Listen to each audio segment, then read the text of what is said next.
Good morning, children. Sairam. I hope you all are absolutely fine, children. Children, today we will continue with history lesson number 3, applied history. We have already completed 3 parts. Okay, now this is the 4th part. Before that, let us have a quick recap of what we have covered in our 3 parts.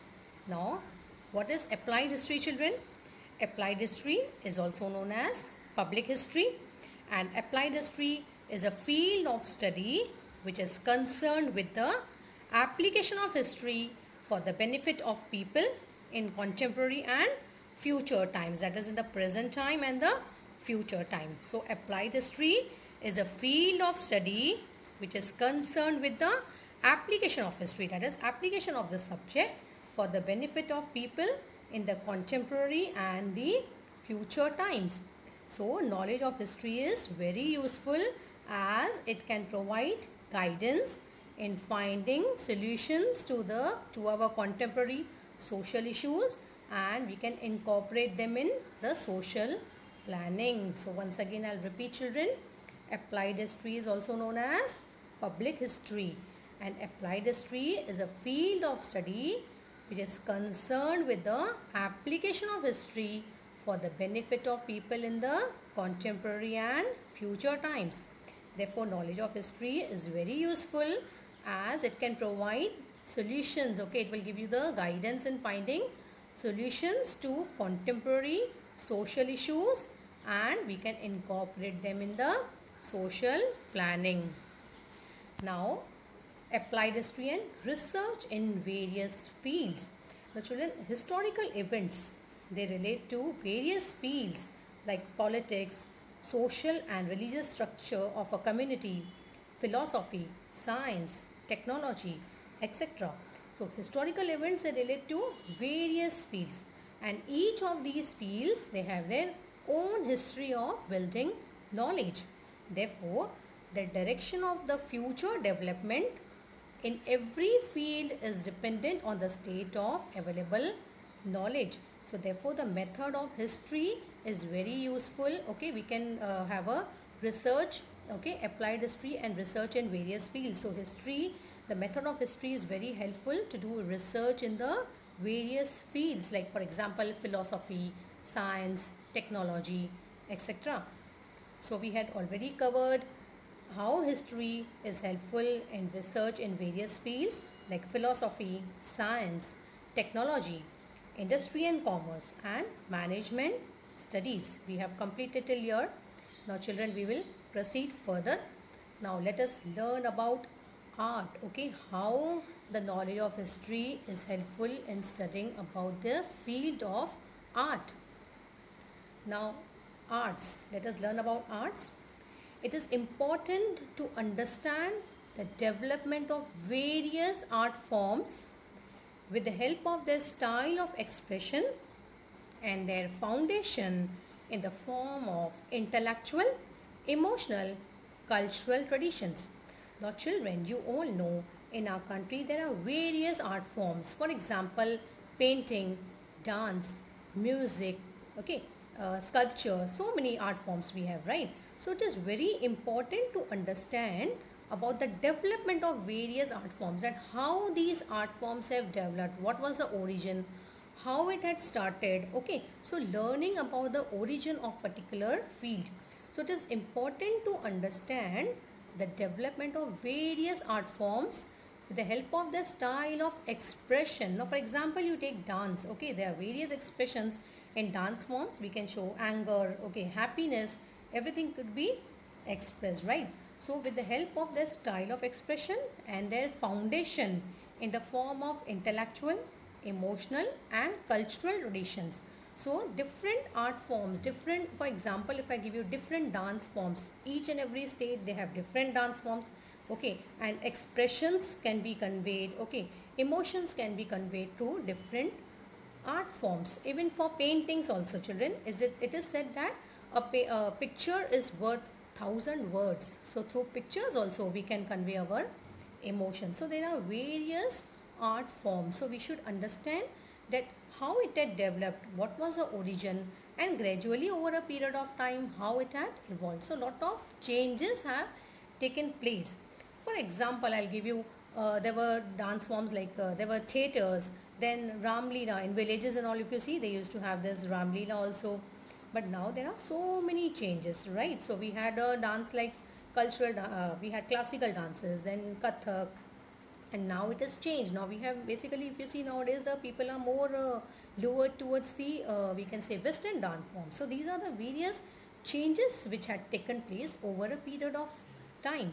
So now children, just have a look at this picture. So these are various dance forms, okay, which exist in our country. So just through expressions, okay, they try to convey what they want to, what is the message they want to convey. So just through expressions we could understand. Now the key to the expressions in any art form, emotional temperament of the artist and the developmental history of the respective art form can be understood with the help of cultural history. Now what is this, children? The key to expression in any art form. So whatever expressions, now it convey the emotional temperament of the artist. What is this emotional temperament? Now temperament is basically, it is a personality trait, okay, it is a personality trait which will tell you how the people, or we can say how the artist has an attitude towards the world, how he looks at things, or how he behaves with people. So if I give you an example of painting, through painting also we can identify what is going on in the mind of the artist. So that is his emotional temperament, and the developmental history of respective art form can be understood with the help of the cultural history. So through cultural history study about the past, about the people. So we come to know about the temperament of the artist when he paints. Now I'll give you an example. Now children, this is a painting, very famous painting we can say. It's a painting called Starry Night. It was painted by Vincent van Gogh. Now children, he was in a mental asylum when he had painted this painting. He was in depression state. So children, such paintings, they convey, okay, what message he want to convey about. So what was the temperament, what was going on in his mind when he has painted this painting. Now similarly here, just have a look at this painting. By looking at this painting, you can feel that what was going in the mind of the artist. He was we can say it shows clearly, it shows fear, right? So it is the painting is called it is named as The Scream. Okay, it was painted by Edvard Munch. But then this painting, through the expressions we can find out what does the artist want to convey. So what is the temperament, what was going on in his mind, okay, when he had painted this painting. So paintings, through the expressions we can understand what was the temperament of the artist. That is, what is his attitude, what is his behavior towards the world, how he reacts to the world, what's going on in their mind when they paint. So any art form, children, through the expressions we can understand what's going on in the mind of the artist. Okay. Now let us proceed to the next, that is humanities. Now children, what is humanities? Let us learn now what is humanities. Now children, what are humanities? Now children, these humanities, they are basically the academic disciplines that study about the human aspects. Okay, they study about the human aspects and their culture. That is, they study about the aspects of human and what is the culture. So children, humanities include disciplines like history, archaeology, sociology, anthropology, political science, economics, etc. So humanities, okay, what do they include? They include disciplines like history. Basically all is concerned about the people, about the society, about culture. So they include disciplines like history, archaeology. You have learned about archaeology when we study about the past, okay. For example, excavations, you have learnt about the Harappan excavations, right? About the artifacts which were found. So then sociology is again about the society, anthropology, political science and economics. So humanities include all these, okay. All disciplines are supposed to have their origin in philosophy, children. This is very important because children, if you have learned in your first chapter about in Europe, they used to basically have their discourses on philosophical discussions. So philosophy basically includes everything. It is a way of thinking that it is a way of thinking that how people they think about the world, about the universe, about the origin of the world, about the origin of universe. So all the discourses they were revolving around the philosophical discussions. So in philosophy we had started asking the questions like why, where, how. So all things are incorporated in philosophy. Later on everything started bifurcated, then history, then sociology, science, technology, then there was a bifurcation, but everything was first included in philosophy. So all disciplines are supposed to have their origin in philosophy. And ancient people all over the world, they tried to speculate in order to understand the relationship between the universe and human existence. So people, that is the people, ancient people, they try to speculate means what do they feel, okay, what is the relation between universe and how human beings came into existence. Okay, so that you can find it gave rise to mythological stories about the origin of this world. For example, in mythological stories you might have learned that Brahma is a creator. Okay, so it gave rise to mythological stories about the origin of this world. So how the human life existed, how it started, what is the origin. So it gave rise to mythological stories. Then about the universal order, then human life, god, goddesses, rituals, and their philosophical explanation. So children, people, they started trying to speculate about existence of human life, then how the universe had came into existence. So because of that it gave rise to mythological stories. So in the mythological stories you learn about the origin of the world, then the universal order, human life, you have learned about god, goddesses, rituals, and their explanation in the mythological stories. So roots of philosophical ponderings are to be found in the mythological stories. Various disciplines under humanities have theoretical foundations which are based on philosophical theories. So all these theoretical foundations, they are based on the philosophical theories. So children, only historical knowledge, it can help us in understanding these developmental changes. Now for example, you have learned that so many changes have taken place in the field of science, technology, management studies, industry and commerce. What are the changes in the field of art and humanities? So in humanities there are so many subjects like disciplines like history, politics, economics. So many changes have taken place. So only through historical knowledge we can help us in understanding the changes. What are the changes that have taken place? Okay, now let us proceed further. Children, now let us learn about applied history and our present. Now children, people, they often ask about the practical value of history. What is the practical value? Practical means how economically it will benefit. Okay, so the answer to this question about the nature of applied history answers this question as well. So that is the nature of applied history.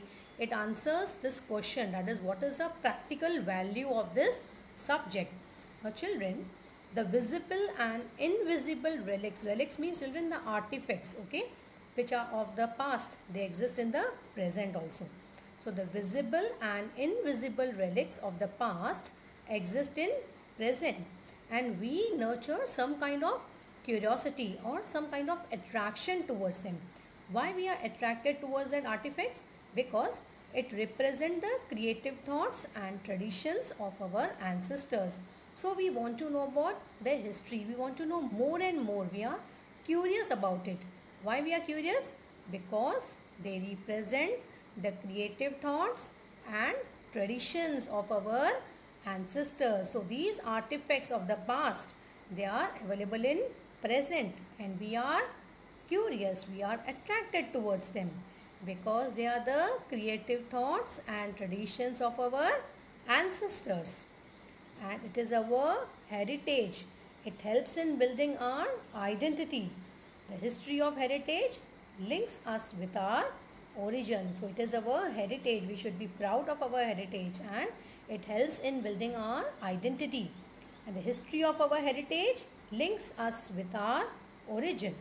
So it is very necessary to preserve and conserve it for future and for our benefit as well as the benefit of the future generations. So it is very important that this heritage, whatever is available, whatever the artifacts of the past which are available now, we have to preserve that. We have to conserve for the future generation. Okay, conserve it for the future, for our benefit as well as for the benefit of the future generations. So applied history is concerned with the preservation and conservation of our heritage and makes it accessible to people. So people should know about our heritage, okay, about our past. So applied history is concerned with the preservation and conservation of our heritage so that it benefits the future generation. The future generation should know about our history. So heritage management, it creates opportunities for of employment.